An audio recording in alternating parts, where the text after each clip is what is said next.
ચોમાસામાં ચેપી રોગનું વધ્યું જોખમ. વડોદરાની ચેપી રોગ હોસ્પિટલમાં દર્દીઓનો ધસારો વધ્યો. વડોદરા શહેરમાં ચોમાસાની ઋતુ દરમિયાન વરસાદ અને બેવડી ઋતુના કારણે ચેપી રોગના કેસોમાં આજે વધારો નોંધાઈ રહ્યો છે. મચ્છરજન્ય અને પાણીજન્ય રોગોના દર્દીઓ વધી રહ્યા હોવાથી વડોદરા શહેરની ચેપી રોગ હોસ્પિટલમાં દર્દીઓની સંખ્યામાં વધારો જોવા મળ્યો છે.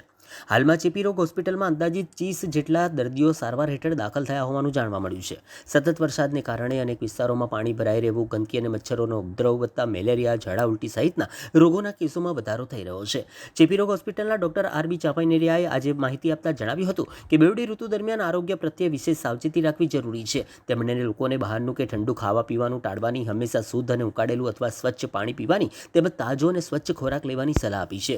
વધારે જણાવ્યું છે કે વ્યક્તિગત સ્વચ્છતા જાળવવી, મચ્છરોના પ્રજનનને અટકાવવા માટે આસપાસ પાણી ભરાઈ ન રહે તે અંગે ધ્યાન રાખવું અને તાવ, ઝાડા, ઉલટી અથવા અન્ય ચેપી રોગના લક્ષણો જણાય આવે તો તાત્કાલિક તબીબી સારવાર લેવી જોઈએ. આરોગ્ય વિભાગે પણ નાગરિકોને વરસાદી ઋતુ દરમિયાન જરૂરી તકેદારી રાખવા અને સ્વચ્છતા જાળવીને ચેપી રોગોથી બચવા અપીલ કરી છે.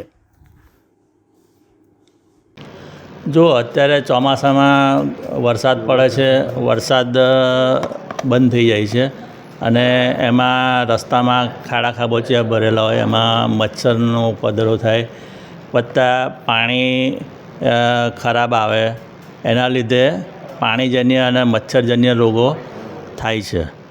હવે એમાં મેલેરિયા, કમળો, ટાઇફોઇડ, ઝાડા ઉલટી જેવા કેસો અમારે ત્યાં આવી રહ્યા છે. હવે જુઓ, મચ્છર ના કરડે એનું ધ્યાન રાખવાનું. મચ્છરદાનીમાં સૂવું જોઈએ અને ચોખ્ખું પાણી પીવું જોઈએ. ક્લોરિનેશન કરેલું અથવા તો પછી ઉકાળેલું પાણી પીવો તો આ રોગ ના થાય.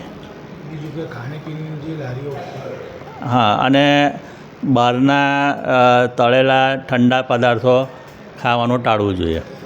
કેટલા લોકો એડમિટ છે હોસ્પિટલમાં અત્યારે આ દવાખાનામાં 29 પેશન્ટો દાખલ છે.